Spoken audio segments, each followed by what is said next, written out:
Olá, meus queridos irmãos da Ordem Espírita de Sicília. É com muita alegria que nós iniciamos essa atividade de maneira virtual, porque foi o caminho que nós encontramos para que a gente continuasse essa relação de troca de experiências, de estudo e de compreensão das palavras de Jesus. Hoje, nós vamos refletir sobre um tema mais do que necessário, que está dentro da temática do mês sobre o conhecimento de si mesmo. Mas hoje nós vamos ampliar os nossos horizontes e analisar os nossos pensamentos, as nossas atitudes e as nossas palavras diante de um contexto mais amplo, principalmente pensando na influência que nós temos em relação aos nossos semelhantes e também a influência que eles exercem sobre nós.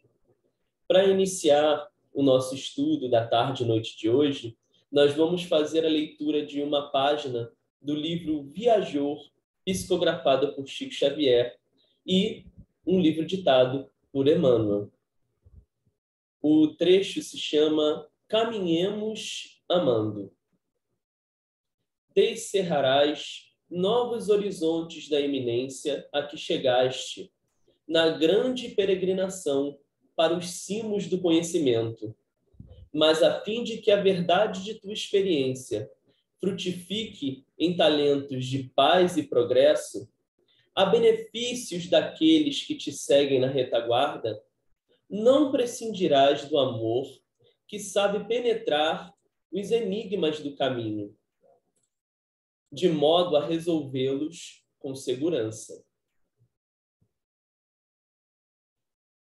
Para isso, para que a tua vitória não sofra egoísmo e isolamento, não bastará comentar a beleza da messe que te carreia frutos opimos. É necessário te disponhas ao socorro da planta nascente, amparando a colheita futura na extensão da própria alegria. A verdade, brilhante como o sol e sólida como a força, garantindo o bem comum, necessita diluir-se infinitamente para não cegar as criaturas irmãs com seu poder e esplendor. Não desdenhes compreender e auxiliar, a fim de que a luz em tuas mãos não se faça estéril ou destrutiva. A ciência de curar usa o remédio em doses justas para extinguir a enfermidade. O professor maneja símbolos para acordar o cérebro da criança no conhecimento mais alto.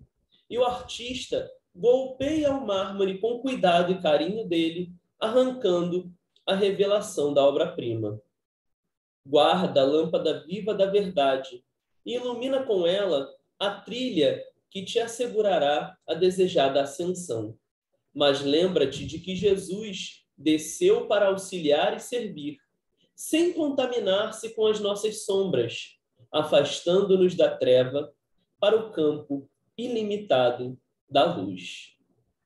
Então, nesse momento, vamos elevar o nosso pensamento a Deus, acalmar os nossos corações e pedir que nós possamos renovar os nossos votos de amar os nossos semelhantes, de buscar compreender as situações em que estamos inseridos, sempre tentando enxergar sob o olhar do amor que foi ensinado pelo Cristo. Que nós possamos, na nossa caminhada, termos a consciência do dever que temos de cumprir aqui na Terra. Que nós possamos perceber que cada segundo da nossa existência é uma oportunidade de aprendizado e de construção do nosso altar, do nosso templo interior. Que nós possamos nos transformar para melhor todos os dias, aproveitando essas oportunidades que nos são dadas. e que a gente consiga observar com carinho, com atenção, os nossos semelhantes, cumprindo o mandamento maior ensinado por Jesus. Esteja conosco hoje e sempre, Senhor. Que assim seja.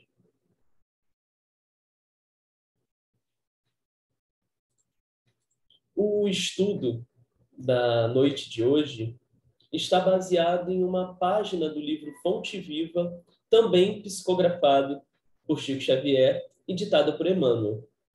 E é curioso, como a gente sempre ressalta, Emmanuel puxa um trecho dos ensinos de Jesus ou dos ensinos dos apóstolos, nesse caso, de uma carta de Paulo aos Coríntios, e de um pequeno trecho ele consegue tirar lições valiosíssimas. Então, sem mais delongas, é preciso que a gente analise primeiramente a frase de Paulo que foi colocada ali por Emmanuel para ser comentada. O título da página do livro Fonte Viva se chama No Esforço Comum, que também é o título da nossa palestra. E Emmanuel comenta o seguinte trecho da carta de Paulo. Um pouco de fermento leveda a massa toda. Dentro do contexto em que Paulo está escrevendo essa carta, é preciso que a gente perceba que há uma casa do caminho, vamos dizer assim, um núcleo cristão nascente dentro de Corinto, a cidade grega. Então, ali aquela comunidade que estava crescendo, estava se desenvolvendo e estava realizando grandes obras, auxiliando as pessoas necessitadas e assim conseguindo também mais pessoas que compreendessem a mensagem da Boa Nova. Paulo nota uma situação que chega até ele, de que esses companheiros estavam perdendo um pouco a sua essência, porque estavam tomando determinadas atitudes moralmente erradas, atitudes que não estavam condizendo com os ensinamentos de Jesus, e eles precisavam seguir um caminho mais correto para que aquela comunidade pudesse se desenvolver e continuar realizando esse trabalho. Então, os companheiros ali daquela comunidade e daquele núcleo religioso que estava nascendo, eles estavam fazendo vista grossa para determinadas atitudes erradas que estavam ocorrendo. Então, Paulo resolve escrever essa carta, em um trecho específico dela, justamente para chamar a atenção desses companheiros sobre essa vista grossa que não pode acontecer, sobre essas atitudes erradas que precisam ser condenadas, que precisam ser reparadas. E aí, Paulo, então, utiliza essa metáfora, dizendo um pouco de fermento leveda a massa toda. Ou seja, um pouco de fermento já é capaz de deixar toda a massa fermentada. Se a gente refletir um pouquinho como é que acontecia, né, essa fermentação das massas, dos pães e dos bolos no tempo de Jesus ou no tempo de Paulo, a gente vai conseguir compreender um pouco mais o que Paulo está dizendo com essa metáfora. Naquela época, a fermentação ela acontecia da seguinte maneira: se separava uma porção de massa que já era antiga, uma massa que já havia azedado, que já havia dado uma certa fermentação, e essa massa ficava reservada para utilizar junto das massas futuras. Então, as massas novas que eram produzidas eram misturadas com um pouco dessa massa mais antiga, mais azeda, justamente para que ela pudesse se fermentar. Ali era misturado um líquido e a massa antiga junto com a massa nova misturada com farinha. E assim a fermentação acontecia.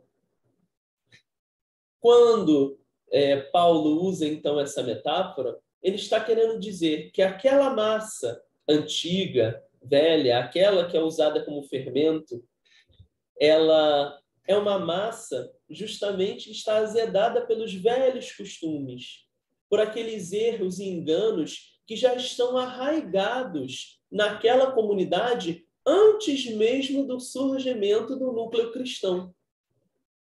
E aí, quando ela é misturada, reparem, uma pequena porção misturada, aquela massa nova, daqueles cristãos que estão, vamos dizer assim, colocando o seu ideal na divulgação da Boa Nova, no auxílio aos necessitados, na busca por se melhorarem, quando há essa mistura, um pouco dessa massa azeda já é o suficiente para, de repente, minar esse trabalho que é maravilhoso. Seria o equivalente ao que nós usamos como ditado popular atual: uma maçã podre estraga o cesto inteiro. Paulo de Tarso, então, está chamando a atenção para que aqueles velhos costumes, para que aquelas ideias egoísticas, orgulhosas, materialistas, para que aqueles costumes que são puramente materialistas possam ser abandonados, possam ser deixados de lado, para que eles não contaminem, para que não levedem aquela massa nova que tem uma possibilidade de crescimento grandioso.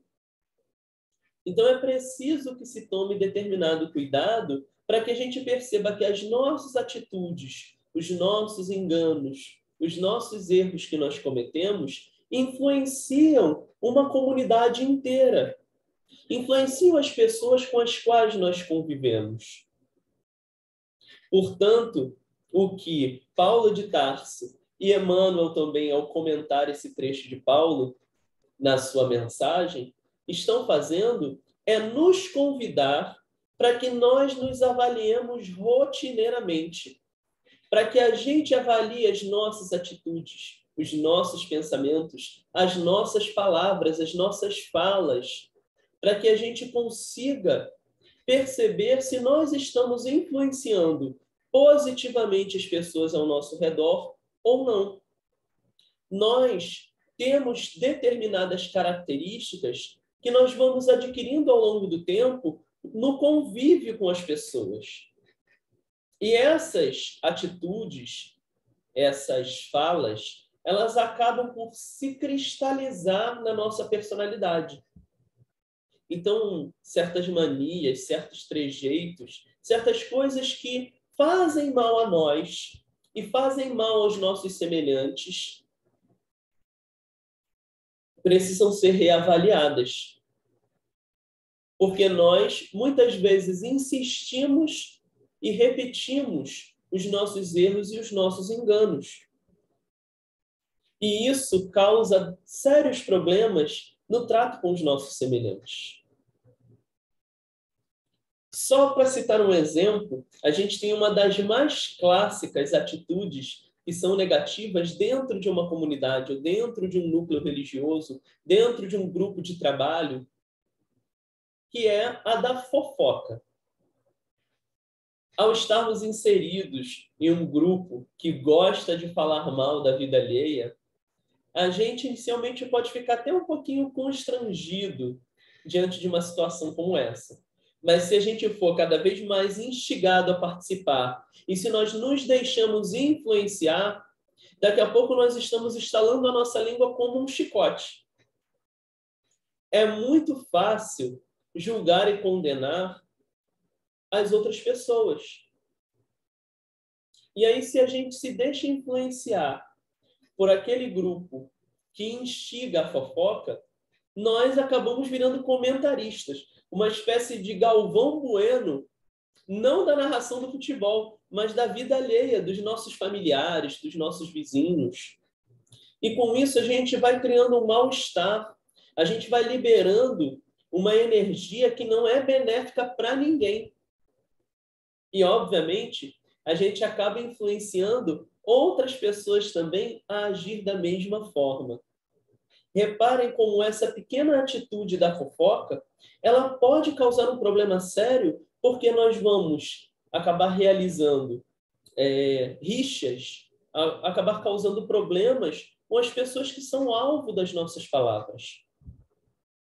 Isso, se nós já não estamos fazendo mal, ao liberar essas palavras e influenciar as pessoas que estão ouvindo com a nossa visão sobre aquelas pessoas que são alvo das nossas palavras.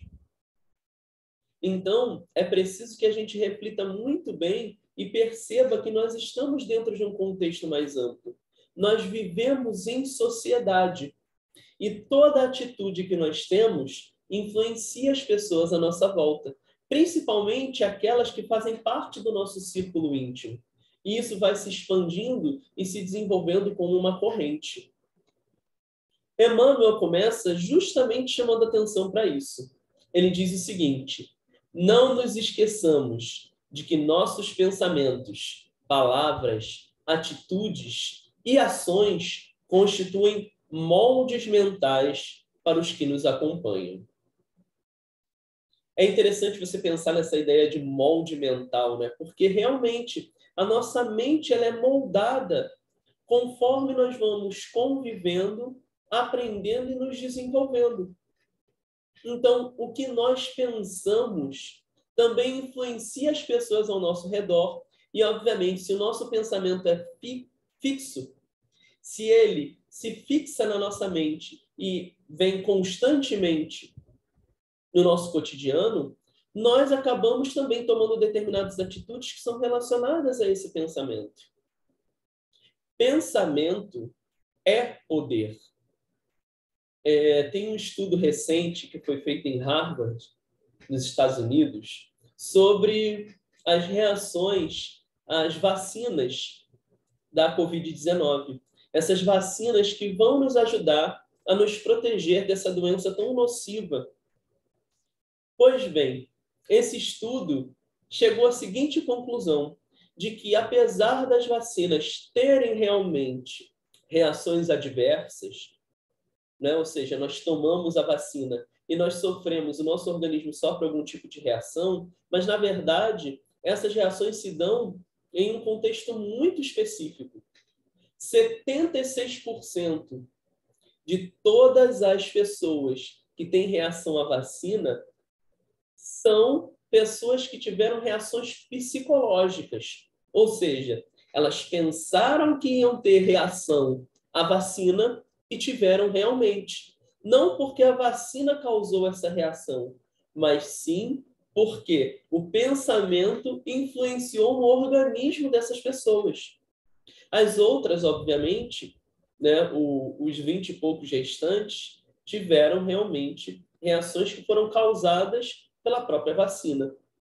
Isso mostra que há um efeito extraordinário que é causado simplesmente pela força do pensamento. Imaginem se nós vibramos positivamente, se nós pensarmos positivamente, emanando energia positiva com o nosso pensamento. O quão benéfico nós podemos ser para nós mesmos e para as pessoas à nossa volta. Agora, imaginem o contrário. O quanto de energia negativa nós podemos liberar com determinadas palavras que são nocivas, com determinados xingamentos, com certas maledicências, com as fofocas que nós realizamos no dia a dia. O quanto nós não estamos vibrando negativamente, causando mal a nós mesmos, às pessoas que estão ouvindo as nossas palavras e aquelas que são alvo da nossa maledicência. É preciso, então, que a gente tome cuidado, porque esses moldes mentais, eles nos acompanham, eles nos precedem e eles são capazes de demonstrar quem nós somos de verdade e, principalmente, essas mazelas morais que nós adquirimos com a convivência. Além disso, obviamente, elas podem atingir as pessoas à nossa volta. Esses pensamentos, eles moldam o ambiente ao nosso redor. Eles ficam fixados na nossa aura.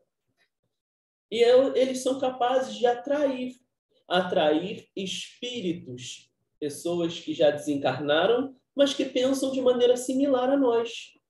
Ou também são capazes de atrair pessoas encarnadas, mas que vibram na mesma faixa de pensamento que nós. Então, pela lei da atração, nós acabamos ficando próximos de pessoas que pensam parecido conosco. Não é à toa que, por exemplo, quando nós estamos pessimistas, né, dizendo que o nosso dia está horrível, que nada dá certo na nossa vida, e a gente começa a reclamar da vida o tempo todo, não estamos dizendo que é errado nós desabafarmos sobre situações complicadas que nós vivemos. Mas é ruim quando nós fixamos esse pensamento e acreditamos que Deus não é justo, ou que nós somos pessoas desafortunadas, somos pessoas que são tomadas pelo azar e todas as coisas ruins acontecem com a gente. Nós fixamos esse pensamento e, além de fazer com que a gente enxergue as coisas de uma maneira muito negativa, isso acaba influenciando as pessoas à nossa volta. Reparem só como, quando a gente está reclamando muito da vida, outros companheiros que também não estão passando por situações tão boas, eles acabam reclamando também junto. E aí nós ficamos nesse ciclo de negatividade. Por isso, é preciso que a gente pergunte rotineiramente: o que nós estamos pensando? É óbvio que a gente não está aqui dizendo que você tem que ter pensamento positivo o tempo todo. Nós somos pessoas falhas. E nós somos pessoas que passamos por determinadas situações que são realmente complicadas. Então, nós não estamos falando de ter pensamento positivo pura e simplesmente. Nós estamos apenas falando que nós precisamos ter um olhar um pouco mais amoroso para com a gente mesmo, para que essas situações complicadas não influenciem negativamente no nosso organismo, não influenciem negativamente nas atitudes que nós vamos ter com as pessoas à nossa volta. Leon Denis, no seu livro O Problema do Ser, do Destino e da Dor, num capítulo que é específico, falando sobre o pensamento, ele diz o seguinte: o pensamento é criador. Não atua somente em roda de nós, influenciando nossos semelhantes para o bem ou para o mal. Atua principalmente em nós, gera nossas palavras, nossas ações, e com ele construímos dia a dia o edifício grandioso ou miserável de nossa vida, presente e futura. Modelamos nossa alma e seu invólucro com os nossos pensamentos. Estes produzem formas, imagens que se imprimem na matéria sutil, de que o corpo fluídico é composto. Assim, pouco a pouco, nosso ser povoa-se de formas frívolas ou austeras, graciosas ou terríveis, grosseiras ou sublimes. A alma se enobrece, embeleza ou cria uma atmosfera de fealdade. Segundo o ideal a que visa, a chama interior aviva-se ou obscurece-se. Talvez fique um pouco mais fácil a gente perceber isso se a gente analisar o que nós escutamos como música, por exemplo. A música, ela tem um poder grandioso de transmitir emoções, sentimentos, sensações e cria imagens mentais a partir da história que é contada através da música. Então, por exemplo, quando a gente ouve determinadas músicas que são românticas, nós suspiramos de paixão, mesmo que nós não estejamos verdadeiramente apaixonados. Mas a gente sente aquela vibração que vamos dizer assim, emanada pela letra da música e pela melodia. Então, basta, por exemplo, uma música melancólica para que a gente entre num processo de tristeza, de melancolia. E se nós estamos também sentindo essa angústia, essa tristeza, e ouvimos uma música, ela vai ressoar justamente aquilo que a gente está pensando e vai se retroalimentando. Assim acontece com o nosso pensamento. Ele se irradia, ele se expande, ele se encontra com outros pensamentos similares ao nosso e influencia as pessoas que convivem conosco. Então, olha só, a partir do poder do pensamento, a gente já é capaz de perceber o ambiente ao redor. Não é à toa que, quando a gente chega em determinado ambiente onde a atmosfera de pensamento não é condizente com a que nós estamos no momento, nós nos sentimos mal. A gente percebe, não gostei desse ambiente. Você nem sabe o porquê, mas você percebe que aquele ambiente não está muito agradável para você. Justamente porque a energia ali, o que chamamos de psicosfera, né, daquele lugar, não está condizente com a harmonia de ambientes e de pensamentos em que você se encontrava antes. Então, é muito curioso a gente perceber isso. Emmanuel, então, ele continua falando o seguinte: cada dia, por nossa vez, sofremos a influência alheia na construção do próprio destino. Isso é muito importante de ser ressaltado. Quando nós convivemos com determinadas pessoas, quando nós temos uma relação com familiares, com amigos, com colegas de trabalho, é preciso que a gente fique atento para perceber que tipo de influência nós estamos deixando que aconteça nessa relação que existe. Porque isso vai moldar quem nós somos. Como nós vivemos em sociedade, nós temos uma vida em comunidade, é impossível que a gente não se deixe influenciar pelo que o outro faz ou diz. Então é preciso que a gente fique atento para que a gente possa escolher da melhor forma como nós seremos influenciados e por quem nós seremos influenciados. Emmanuel então continua: e como recebemos conforme atraímos e colhemos segundo plantamos, é imprescindível saibamos fornecer o melhor de nós, a fim de que os outros nos proporcionem também o melhor de si mesmos. A gente esquece de demonstrar a nossa melhor versão. Quando a gente vai iniciar um emprego, por exemplo, na entrevista, nós tentamos ressaltar as nossas melhores qualidades. E até quando a gente vai falar sobre os nossos defeitos, né, porque sempre perguntam, qual o seu maior defeito em uma entrevista? A gente tenta responder um defeito que também nos auxilia a ressaltar uma qualidade. Por exemplo, eu sou uma pessoa muito expansiva e acho que isso às vezes incomoda as pessoas. Ora, ser expansivo nada mais é do que ser uma pessoa falante, uma pessoa alegre, uma pessoa que contagia o ambiente. Então, isso que parece ser um defeito, na verdade, não é. Eu sou uma pessoa perfeccionista. Ora, ser perfeccionista pode até ser considerado um defeito, mas dentro de um trabalho, tentar realizar as coisas da perfeição é o que se espera. Então, nós tentamos demonstrar a nossa melhor versão na entrevista de emprego. No primeiro dia e no segundo, nós chegamos cedo, nós tentamos mostrar o nosso trabalho no primeiro mês, e aí, conforme o tempo vai passando, a gente vai desgastado pelo transporte público, desgastado pelas situações do dia a dia, desgastado pelo próprio trabalho, que é estafante, que é complicado, e a gente vai demonstrando, na verdade, o que há de pior em nós. E a gente acaba esquecendo daquela nossa melhor versão que nós mostramos no começo. E é claro que o emprego que nós estamos citando aqui é apenas uma metáfora, uma comparação, para que a gente perceba que, na nossa encarnação, nós prometemos a espiritualidade maior e a Deus que nós iríamos demonstrar a nossa melhor versão, que nós iríamos dar o melhor de nós para que a gente se aprimorasse, para que a gente se transformasse, para que a gente galgasse mais uma etapa da nossa evolução. E aqui nós não estamos falando que nós não podemos cometer equívocos. É óbvio que nós podemos cometer equívocos porque nós estamos nesse processo, nessa caminhada.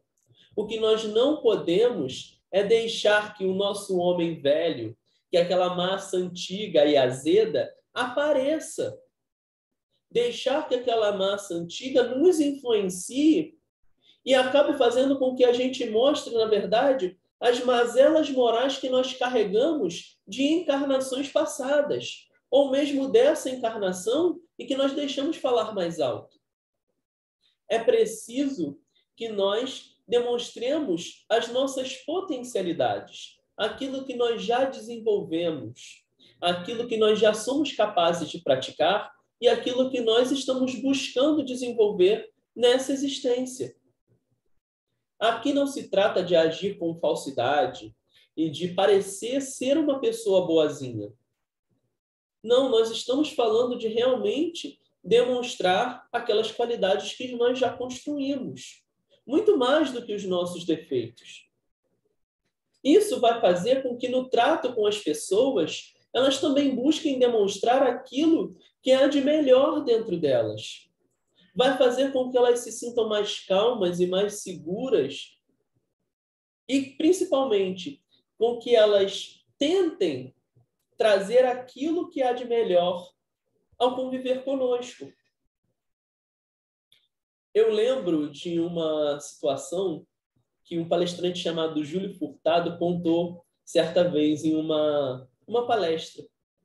E ele disse o seguinte, que muitas vezes ele comia em determinado restaurante, porque ele adorava, a comida era muito boa, mas havia uma atendente que sempre errava o pedido e ele ficava furioso. Mas, ao lidar com aquela situação, ele tentava ser o mais paciente e o mais compreensivo possível. Isso fazia com que, certas vezes, ele até comesse a comida que veio errado, para que ele não entrasse em atrito e não mostrasse o ódio, a raiva, não é? Que estava querendo falar mais alto naquele momento. Ele estava no seu direito de fazer a reclamação, mas essa reclamação poderia ser feita da maneira mais educada possível, respeitando aquela pessoa que estava o atendendo e que possivelmente errou, não porque queria errar, mas porque estava muito embolada, com muitos pedidos, com uma série de outros problemas que não cabia a ele analisar e julgar naquela hora. Então é preciso que a gente tente demonstrar a nossa melhor versão no trato com as pessoas. Eu lembro de uma outra situação, havia uma aluna, numa escola em que eu trabalho, que ela era constantemente agressiva com os professores, mas muito agressiva. E também com os colegas de classe. E isso fazia com que todos os professores chegassem na sala dos professores e falassem mal daquela aluna o tempo todo, justamente porque ela demonstrava que não era, ou que não estava, pelo menos, sendo uma pessoa amável. Nem com aqueles que estavam dispostos a ensinar e nem com seus colegas, com os quais ela convivia todos os dias. Até que, certa vez, uma professora da escola resolveu conversar com essa aluna. Essa professora foi paciente, ouviu a aluna com atenção e perguntou por que de tanta agressividade, o que estava acontecendo na vida daquela aluna. Permitiu que a aluna abrisse o seu coração. E aí a aluna contou que os pais estavam se separando, que estava sendo um processo complicado, turbulento, que ela ia ter que se mudar, que ela sairia da escola, que ela não mais conviveria com os amigos que ela tanto gostava naquela escola. E aí a professora pôde demonstrar também o seu amor, não é? A sua compreensão, a sua empatia se colocando no lugar daquela aluna. E assim a aluna também pôde exercitar a sua paciência, pôde compreender melhor os seus próprios sentimentos. E ali, naquela relação, a aluna foi ficando mais calma, mais tranquila. E, pelo menos com essa professora e com alguns outros, a convivência se tornou melhor. Então, com mais carinho, com mais paciência, sendo mais tolerante com aquela aluna, mostrando a sua melhor versão como educadora, aquela professora conseguiu transformar aquele ambiente e conseguiu tirar da aluna o que havia de melhor dentro dela. A aluna se tornou mais paciente, mais calma, mais dócil. E aí todos perguntaram à professora como ela havia conseguido e ela respondeu justamente isso. Eu mostrei a minha melhor versão para ela. Então fica o convite que Emmanuel está fazendo para nós. E ele continua. Todos os teus pensamentos atuam nas mentes que te rodeiam. Todas as tuas palavras gerarão impulsos nos que te ouvem. Todas as tuas frases escritas gerarão imagens nos que te leem. Todos os teus atos são modelos vivos, influenciando os que te cercam. A gente não para pensar que o que nós fazemos influencia as pessoas à nossa volta. E de que nós vivemos em sociedade e Deus nos colocou justamente para viver em sociedade para que a gente pudesse progredir moralmente. Em isolamento, em insulamento, nós jamais conseguiríamos desenvolver as nossas potencialidades. Afinal, como exercitar a paciência em um ambiente de profunda calma e tranquilidade, onde você não precisa conviver com outra pessoa? Quem vai te tirar do sério? Quem vai poder exercitar a sua paciência? Quem vai poder testar se você realmente adquiriu essa qualidade ou não?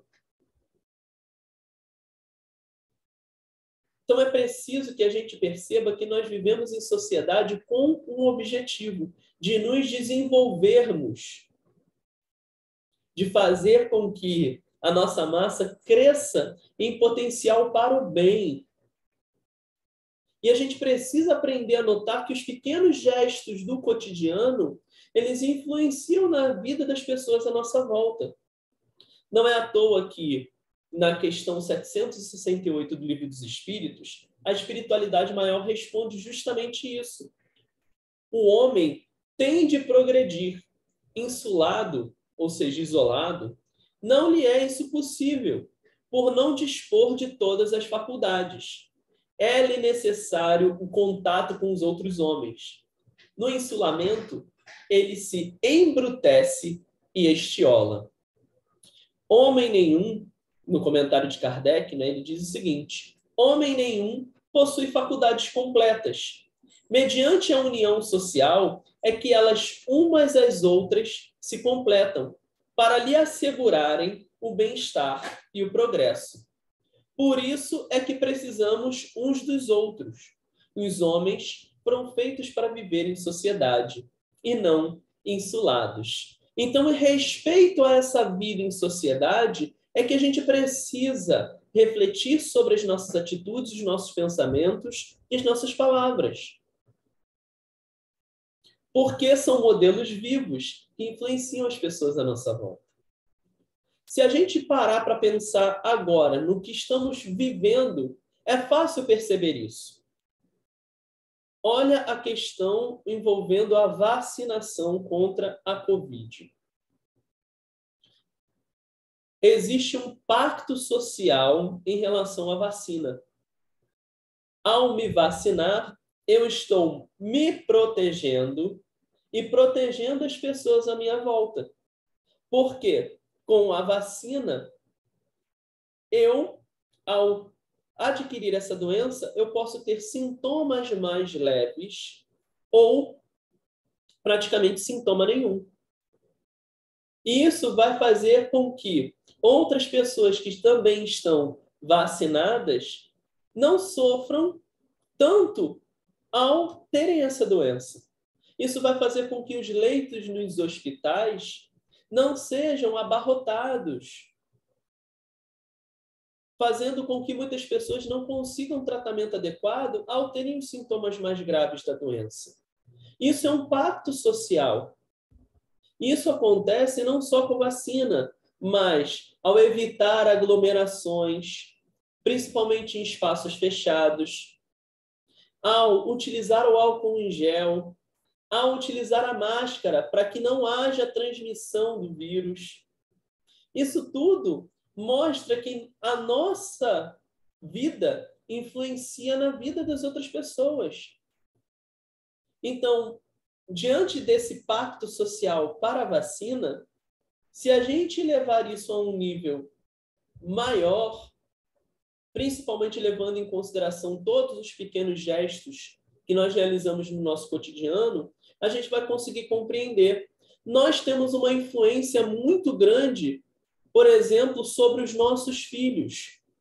Determinadas coisas que nós fazemos, nossos filhos repetem. Eu lembro de certa vez em que eu chamei a atenção da minha filha de uma maneira muito bruta, muito forte. Gritei com ela, mostrei toda a minha agressividade para chamar a atenção diante de uma atitude que ela cometeu, uma atitude errada. Pois bem, passado algum tempo, ela estava sendo igualmente agressiva com a boneca dela, que ela estava brincando de mamãe, e assim como ela era o adulto responsável na brincadeira, né, o adulto responsável por aquela criança que é a boneca, ela exerceu toda a sua autoridade, mas de maneira bruta, de maneira agressiva. E isso provavelmente vai fazer com que ela, ao longo do tempo, ao cristalizar, arraigar esse pensamento e essa atitude que foi cometida, ao longo do tempo ela pode se tornar, sim, uma pessoa que vai ser bruta, que vai ser agressiva verbalmente e que vai ter dificuldade no trato com os semelhantes, justamente porque ao corrigir algum erro cometido por outra pessoa, ela vai chamar a atenção de uma maneira que não é a mais correta. Ao invés de agir com paciência, com delicadeza, com cuidado. Isso pensando nas pessoas que estão mais próximas de nós. Então, é preciso que a gente se atente a isso. Uma historinha que é sempre contada na evangelização infantil, quando eu era mais novo, né, bem mais novo, há alguns poucos anos atrás, que é a historinha do vestido azul. Talvez alguns de vocês já tenham ouvido essa história. Havia uma menina que ela sempre ia à escola com a roupa maltratada, bem desgastada, uma roupa que demonstrava que ela não recebia os devidos cuidados. Um professor, vendo aquela situação, dia após dia, um dia resolveu agir de forma diferente. Ele presenteou aquela menina com um lindo vestido azul para que ela pudesse ir à escola.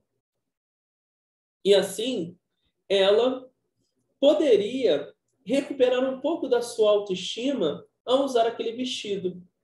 Chegando em casa, ela contou aos pais o que havia acontecido. E eles, então, ficaram maravilhados com aquele presente.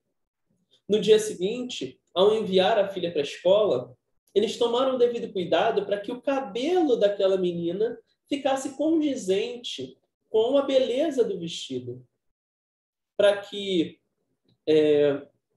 os seus sapatos também ficassem bem limpos e lustrosos, tal como a beleza daquele vestido. E ela foi, assim, feliz para a escola. Ao observarem o ambiente da sua casa, eles perceberam que, assim como a filha deles, talvez o ambiente da casa pudesse adquirir um pouco mais de beleza, um pouco mais de cuidado.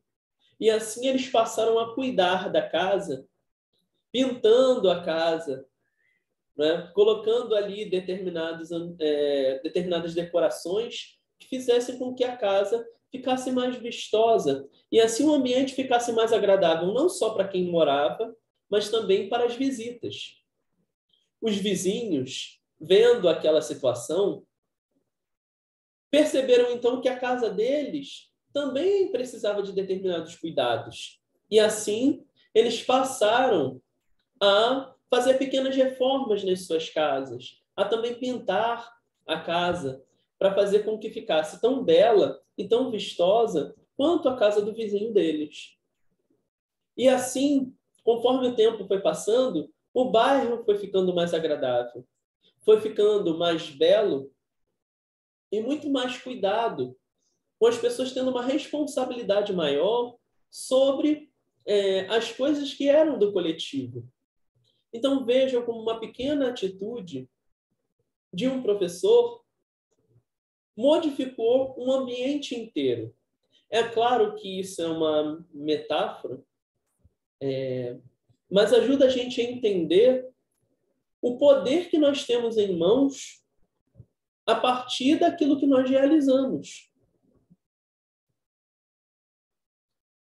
Emmanuel chama atenção justamente para isso, porque ele diz o seguinte: por mais que te procures isolar, serás sempre uma peça viva na máquina da existência.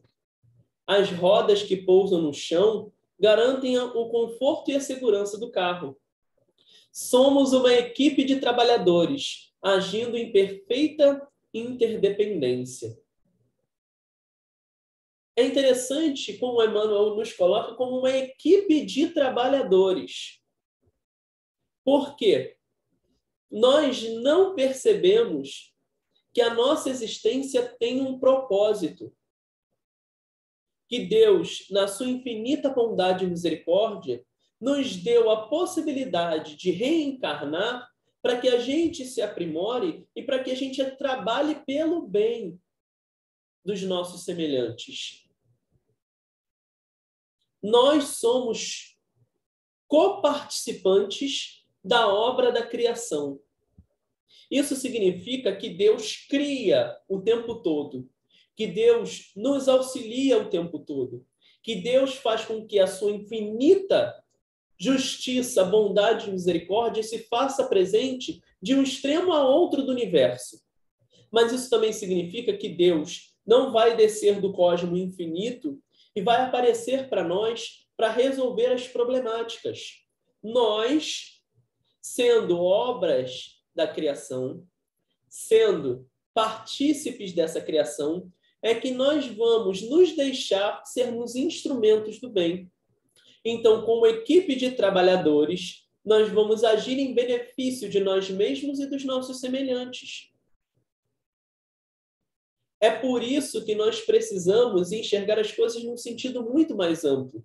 Quando nós falamos de autoconhecimento, quando nós falamos sobre conhecimento de si mesmo, nós estamos falando para que a gente consiga perceber aquilo que existe de positivo em nós, para que a gente deixe falar mais alto a nossa massa nova. Para que a gente deixe falar mais alto justamente aqueles votos que nós buscamos cumprir lá na espiritualidade, que nós prometemos cumprir lá na espiritualidade. E que ao reencarnar, muitas vezes, por conta do dia a dia turbulento, nós esquecemos.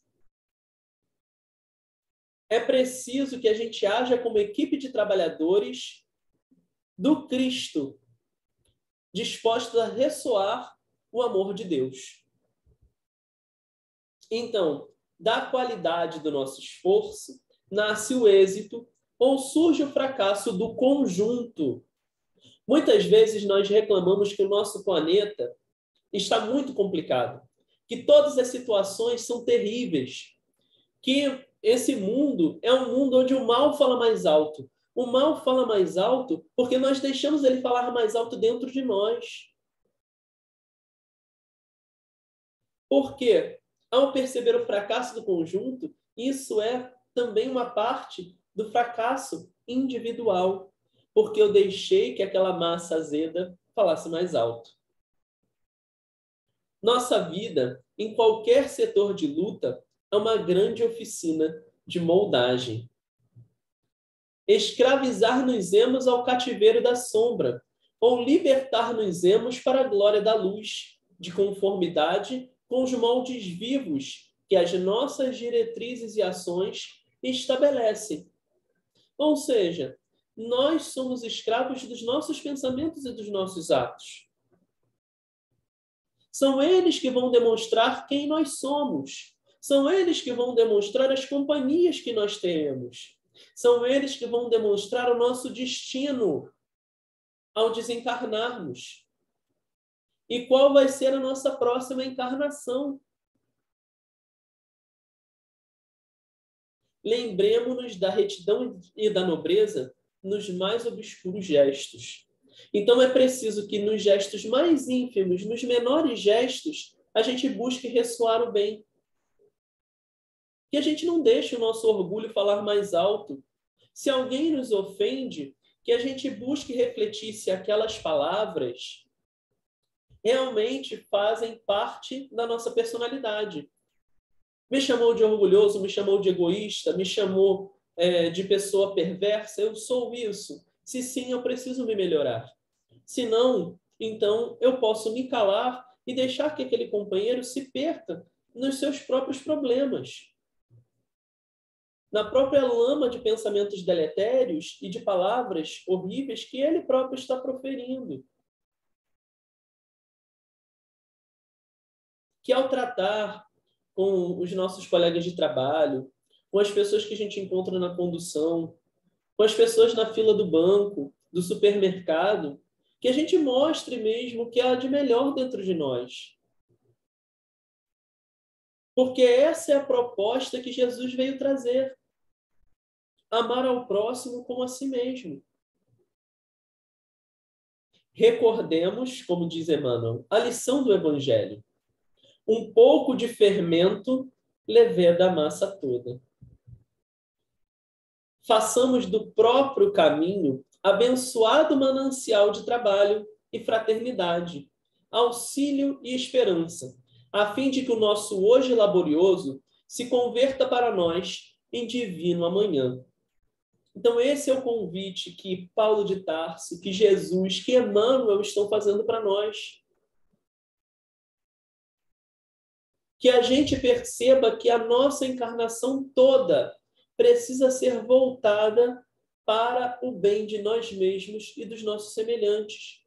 Que a nossa vida em família, que a nossa relação com os vizinhos, que a nossa relação com os nossos entes queridos e também com aquelas pessoas que não nos querem bem, essa relação tem um propósito, tem um porquê.